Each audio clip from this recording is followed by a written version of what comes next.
ബംഗ്ലാദേശിൽ ഇത്രയധികം പ്രശ്നങ്ങളൊക്കെ ആയപ്പോൾ അവിടെ ഒരു ലീഡർ പൊന്തി വന്നു, ഷെയ്ഖ് മുജിബുർ റഹ്മാൻ. 1967 മുതൽ 69 വരെ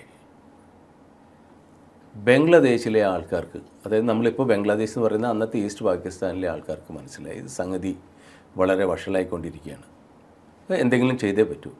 അങ്ങനെ അന്ന് മുജിബുർ റഹ്മാൻ ഒരു 6 പോയിൻ്റ് പ്രോഗ്രാം വെസ്റ്റ് പാകിസ്ഥാന് മുന്നിൽ വെച്ചു.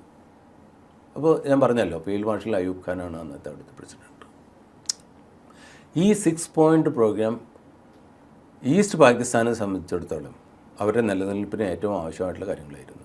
അപ്പോൾ അതിൽ വെച്ചുള്ള കുറച്ച് കാര്യങ്ങൾ ആദ്യമായിട്ട് അവർ പറഞ്ഞു, ഈ ഫോറക്സ് ഉണ്ടല്ലോ, ഫോറിൻ എക്സ്ചേഞ്ച്, ആ വരുമാനം ഓരോ വിഭാഗങ്ങളും, അതായത് ഈസ്റ്റ് പാകിസ്ഥാൻ എത്ര പൈസ ഫോറക്സ് വഴി നേടുന്നു അത് അത്രയും പൈസ അവർക്ക് കൊടുക്കണം.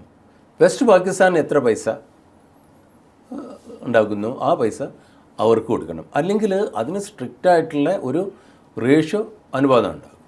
അത് കഴിഞ്ഞിട്ട് പിന്നെ പ്രധാനപ്പെട്ട ചില ആവശ്യങ്ങളുണ്ടല്ലോ, ഡിഫൻസ്, ഫോറിൻ അഫയേഴ്സ്, ആ വക കാര്യങ്ങൾക്ക് ആവശ്യമായുള്ള പൈസ അഡീഷണലായിട്ട് കൊടുക്കാം. ഇവരുടെ രണ്ടാമത്തെ ഈ 6 പോയിൻറ്റിലെ ആവശ്യം എന്ന് പറയുന്നത് ഒരു ഫെഡറൽ സ്റ്റേറ്റായിട്ട് പാകിസ്ഥാൻ മാറണം. അതായത് ഈസ്റ്റ് പാകിസ്ഥാൻ്റെ ഭരണം ഈസ്റ്റ് പാകിസ്ഥാനിലുള്ള ലീഡേഴ്സ്, വെസ്റ്റ് പാകിസ്ഥാനിൽ നോക്കും.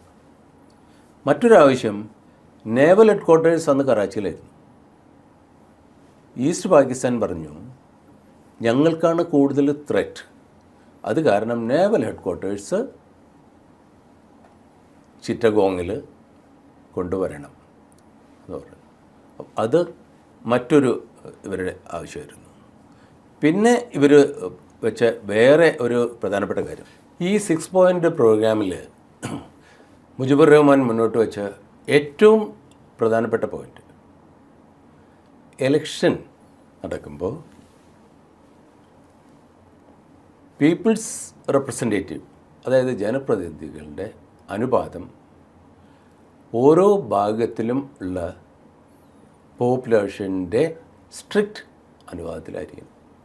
അങ്ങനെയാണെങ്കിൽ 7 കോടി ജനങ്ങളുള്ള ഈസ്റ്റ് പാകിസ്ഥാനിന് കൂടുതൽ സീറ്റുകളും 5.5 കോടി ജനങ്ങളുള്ള വെസ്റ്റ് പാകിസ്ഥാന് കുറവ് സീറ്റുകളേ കിട്ടുള്ളൂ.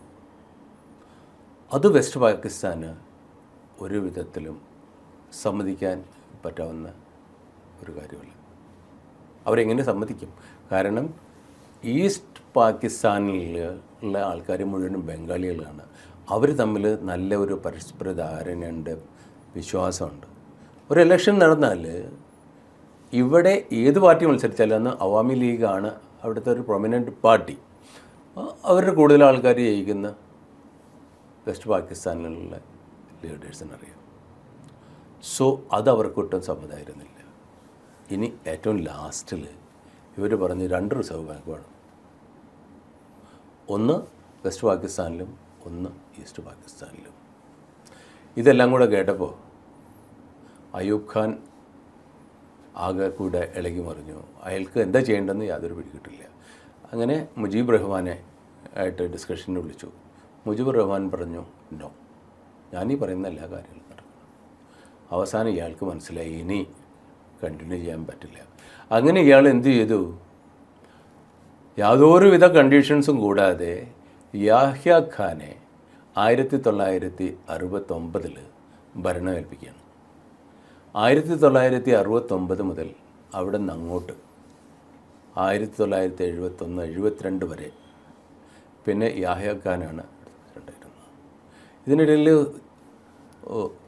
ഒരു എംഫസൈസ് ചെയ്തിട്ട് പറയേണ്ട ഒരു കാര്യം, ഞാൻ നേരത്തെ പറഞ്ഞല്ലോ, ആ ബോല എന്ന് പറയുന്ന ചുഴലിക്കാറ്റ്, അവിടെയുള്ള തജുമുദ്ദീൻ ഉപജില്ല എന്ന് പറയുന്ന ആ ഉപജില്ല ഡിസ്ട്രിക്റ്റിൻ്റെ ഒരു നമുക്കൊരു താലൂക്ക് തന്നെയാണ്. അപ്പോൾ അവിടെ ടോട്ടൽ 1.67 ലക്ഷം പോപ്പുലേഷൻ ഉണ്ടായിരുന്നു.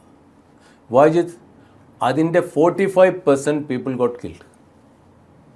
45%. അവർക്ക് എന്തെങ്കിലും ഒരു സഹായം എത്തുന്നത് തന്നെ 8-9 ദിവസം കഴിഞ്ഞതിന് ശേഷമാണ്. ഈ സൈക്ലോൺ അവിടെ നടക്കുമ്പോൾ യാഹ്യ ഖാൻ അന്ന് ചൈനയിലുണ്ടായിരുന്നു.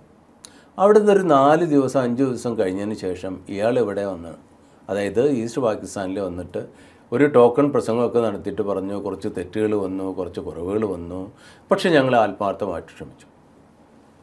ഈസ്റ്റ് പാകിസ്ഥാനിലെ ജനങ്ങൾ അത് ഒരിക്കലും മറന്നില്ല.